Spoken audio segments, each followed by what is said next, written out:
Olá pessoal, Fernando Reis, professor de Química, e na aula de hoje nós iremos estudar equilíbrio químico. E o que é equilíbrio químico? É o nome dado ao ramo da físico-química que estuda toda e qualquer reação reversível, na qual existem duas reações possíveis, uma direta e uma inversa. Então, teoricamente, toda e qualquer reação ocorre nos dois sentidos. Aqui nós temos um exemplo, eu tenho CO2 reagindo com água, formando H2CO3. Ok?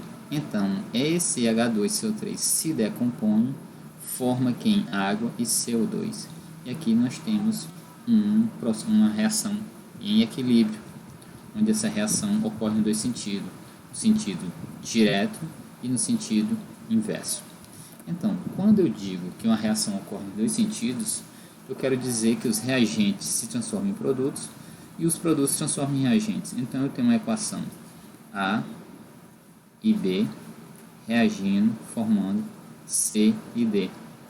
Então, nesse caso, quando eu tenho A e B formando C e D, eu digo que eu tenho os reagentes formando os produtos.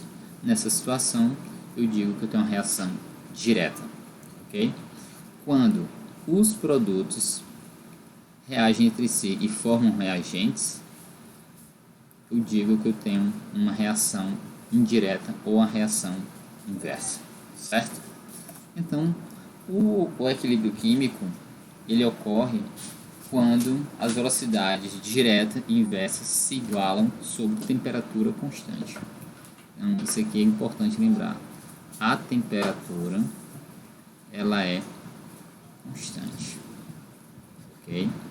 Porque quando eu tenho variação de temperatura, aqui vai sofrer o que? Variações. Então, o equilíbrio químico ele é estabelecido quando a velocidade direta é igual à velocidade inversa a uma temperatura constante. Eu represento o equilíbrio químico por uma seta. Então, aqui eu tenho uma representação de um equilíbrio, onde reagente se transforma em produto. Nesse caso, eu digo que a reação é direta. Agora, se eu tenho produto se transformando em reagente, eu digo que eu tenho uma reação inversa. Professor, então quer dizer se eu encontrar A mais B, uma seta, formando C e D. Isso aqui não é equilíbrio, não. Aqui você tem uma representação de uma reação direta, onde A e B formam quem? C e D, certo? Então, quais são as condições para a ocorrência de um equilíbrio? Para ter a ocorrência de um equilíbrio, primeiro a reação tem que ser reversível. Então, o que é uma reação reversível? Quando só para relembrar, A se transforma em B e B se transforma em A. Nesse sentido, eu tenho uma velocidade direta. Nesse sentido, eu tenho essa velocidade inversa. Então, aqui é um processo reversível e para ele estar em equilíbrio, a velocidade direta tem que ser igual à velocidade inversa. E se essa reação tiver participantes gasosos, ele tem que ocorrer em um sistema fechado, ok? Então, o equilíbrio químico, nós podemos representá-lo em um gráfico. Então, o gráfico do equilíbrio químico apresenta sempre as mesmas variáveis. Então, vai ter o tempo e a concentração. O tempo, nós observamos o tempo no eixo X, a variação do tempo é observada no eixo X e a variação de concentração no eixo Y. Então, com o passar do tempo, no equilíbrio químico, a variação da concentração pode aumentar ou pode diminuir. No caso dos reagentes, diminui a concentração e no produto aumenta. Okay? No caso de uma reação direta. Então, vamos lá para o gráfico. Aqui eu tenho um gráfico. Professor, mas não lembro mais quem é X e quem é Y. Não se preocupe. Aqui eu tenho a abscissa, que é o X, e aqui eu tenho a ordenada, que é o Y. Então, o X nos mostra o tempo, a variação do tempo. E no Y, a concentração. Olha uma informação interessante. Qualquer curva descendente, ela pertence a um reagente. Como assim, professor? Então, se você pegar um gráfico disso aqui, você pode afirmar que eu tenho um gráfico de um reagente, porque tem uma curva descendente. E por que essa curva é descendente, professor? Vamos lá, pegar A e B, vai formar C e D. Uma reação, ela parte dos reagentes, não é verdade? O que vai acontecer nos reagentes? A concentração dos reagentes, elas vão ser o que? Vai diminuir. Porque na medida que o tempo vai ocorrendo, a concentração dos reagentes vai diminuindo, porque eles são o que? Consumidos. Ok? Então os reagentes estão sendo o que? Consumidos. Por isso que essa concentração o que? Diminui. Ok? Uma outra informação. E qualquer curva ascendente pertence a um produto. Como assim? Qualquer curva ascendente pertence a um produto. Lembrem, os reagentes são consumidos. Então, na medida que os reagentes são consumidos, os produtos são o que? Formados. Então, no caso, as suas concentrações vão o que? Vão aumentar. Por isso que eu tenho um gráfico dos reagentes, uma curva descendente, e no produto, a curva e um gráfico ascendente. Eu também posso representar no mesmo gráfico produto e reagente. Lembrando que aqui eu vou ter um tempo de equilíbrio. O que é esse tempo de equilíbrio? Nesse tempo de equilíbrio, o sistema entrou em equilíbrio. Então, as concentrações dos produtos e as concentrações dos reagentes, elas se tornam o quê? Constantes. Ok? E agora, podemos calcular a constante de equilíbrio. Ok? Como é que nós podemos calcular a constante de equilíbrio? Quando a gente estava lá em cinética química, nós estudamos a lei da ação das massas. O que dizia na lei da ação da massa? A cada temperatura, a velocidade de uma reação era diretamente proporcional. Então, eu tenho a velocidade, que a cada temperatura, vimos que a velocidade era diretamente proporcional a uma constante vezes quem? A concentração dos reagentes elevado aos seus respectivos expoentes. E olha, engraçado que esses expoentes eles eram determinados experimentalmente. E essa concentração era dada em mol por litro. Então, para nós calcularmos a constante de equilíbrio, nós vamos se basear nessa equação, que é conhecida como lei da ação das massas. Tranquilo? Então vamos lá. Então vamos pegar essa equação, esse equilíbrio.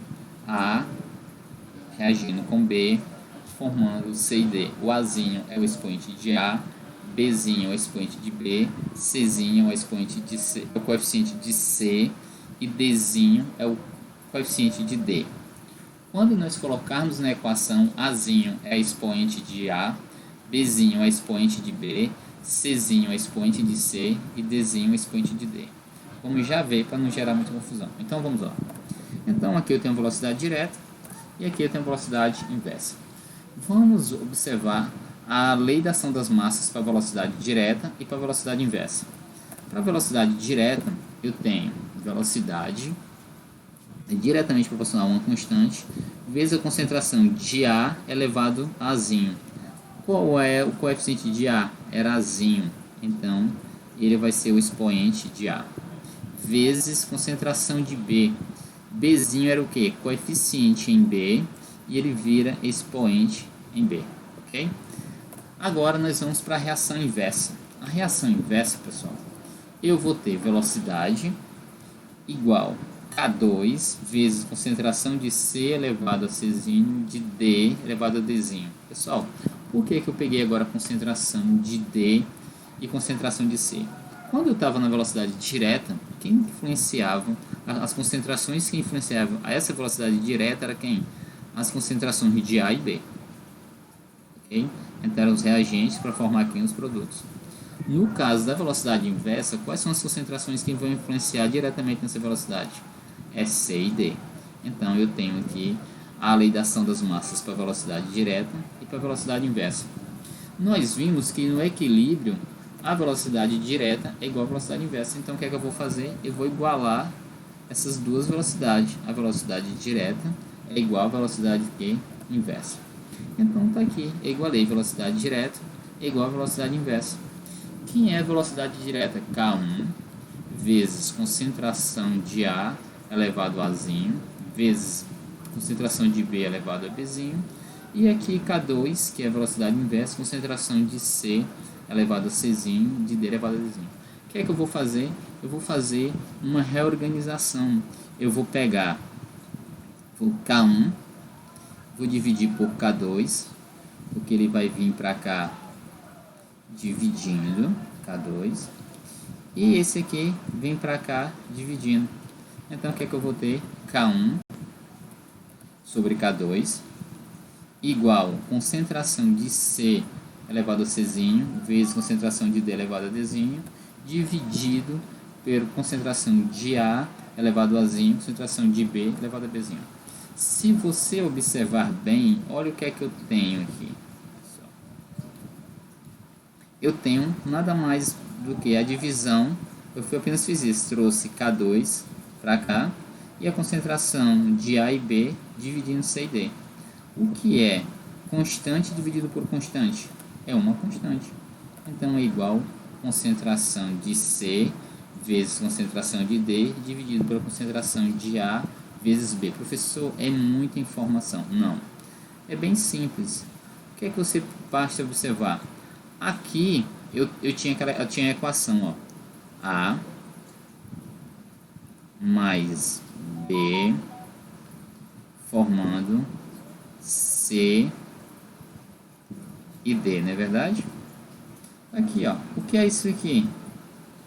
É reagente. O que é isso aqui? É produto. Então, como é que eu calculo a minha constante? Nada mais do que concentração dos produtos dividido pela concentração dos reagentes. Só isso, só isso.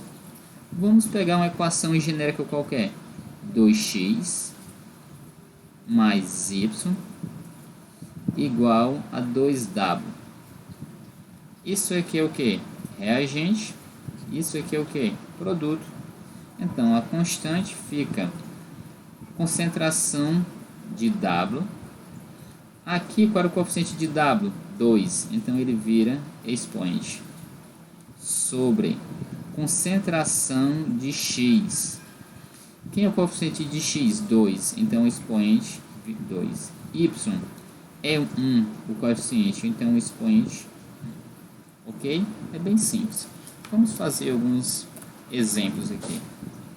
É muito fácil de observar.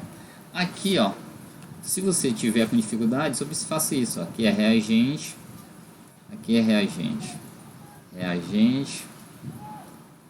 Opa, aqui é produto. Aqui é produto. Reagente. Aqui é produto. Reagente. E aqui é produto. Sempre observe se as reações estão balanceadas, mas a maioria das vezes estão balanceadas. Observe os coeficientes, para você não esquecer. Marque logo 2, aqui é 1, 2, 2. Professor, por que você não está marcando 1? Porque se você não botar 1, não vai ter problema.